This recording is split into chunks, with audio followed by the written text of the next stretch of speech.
சங்கீதம் அதிகாரம் 110. கர்த்தர் என் ஆண்டவரை நோக்கி, நான் உம்முடைய சத்துருக்களை உமக்கு பாதபடியாக்கி போடும் வரைக்கும் நீர் என்னுடைய வலது பாரிசத்தில் உட்காரும் என்றார். கர்த்தர் சீயோனிலிருந்து உமது வல்லமையின் செங்கோலை அனுப்புவார்.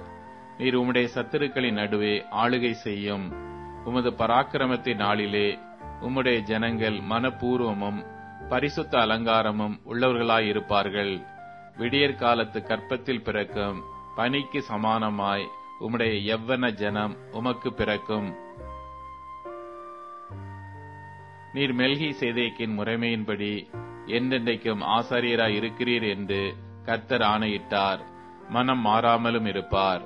உம்முடைய வலது பாரிசத்தில் இருக்கிற ஆண்டவர் தமது கோபத்தின் நாளிலே ராஜாக்களை வெட்டுவார்.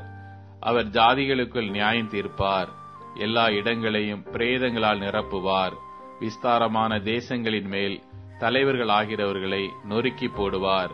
வழியிலே அவர் நதியில் குடிப்பார். ஆகையால் அவர் தமது தலையை எடுப்பார்.